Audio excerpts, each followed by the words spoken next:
কিছু কিছু গল্পের শেষটা যে এতটা কষ্টের, এই গল্পটা না শুনলে কখনোই বুঝবে না। তো পুরো গল্পটি শুনুন।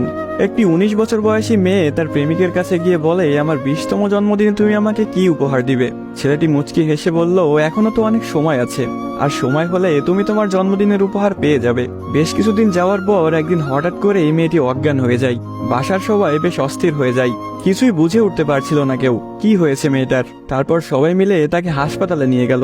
হাসপাতালের ডাক্তার অনেক পরীক্ষা নিরীক্ষা করার পর তার পরিবারকে জানালো, সাদিয়ার হার্টে একটা ছিদ্র ধরা পড়েছে। এখন যদি খুব তাড়াতাড়ি হার্ট পরিবর্তন না করা হয়, তাহলে হয়তো সাদিয়াকে আর বাঁচানো সম্ভব হবে না। সবাই এই কথাটি শুনে কান্নায় ভেঙে পড়ল। সাদিয়ার মা বাবা কিছুতেই মেনে নিতে পারছিল না। সাদিয়ার প্রেমিক সাকিব তার বিষয়ে ডাক্তারের কাছ থেকে সবকিছু শুনে বলল, এ কিছুতেই হতে দিবে না সে। তারপর সাকিব মেয়েটির রুমে গেল, দেখলো তার ভালোবাসার মানুষটি বিছানায় শুয়ে আছে। সাকিবের কাছে যেতে এই মেয়েটি বলল, সাকিব, আমি মনে হয় আর বাঁচবো না। সাদিয়ার চোখের পানি মুছে দিয়ে সাকিব বলল, কে বলেছে তুমি বাঁচবে না? তুমি খুব শীঘ্রই ভালো হয়ে যাবে। মেয়েটি বলল, তুমি কি করে জানলে? ডাক্তার তো বলেছে আমার হার্টে একটা ছিদ্র ধরা পড়েছে, আর আমাকে বাঁচানো সম্ভব না। ধুর পাগলি, তোমার কিছুই হবে না, দেখো তুমি ভালো হয়ে যাবে। এভাবেই বেশ কিছুদিন যাওয়ার পর সাদিয়া সম্পূর্ণ সুস্থ হয়ে যায় এবং বাসায় ফিরে যায়। বাড়িতে ফিরে এসে সাকিবকে খুঁজতে থাকে, না পেয়ে সাকিবের বাড়ি চলে যায়। সাকিবের বাড়িতে কেউ নেই। অবশেষে সাকিবের ছোট বোনের দেখা পেল সাদিয়া।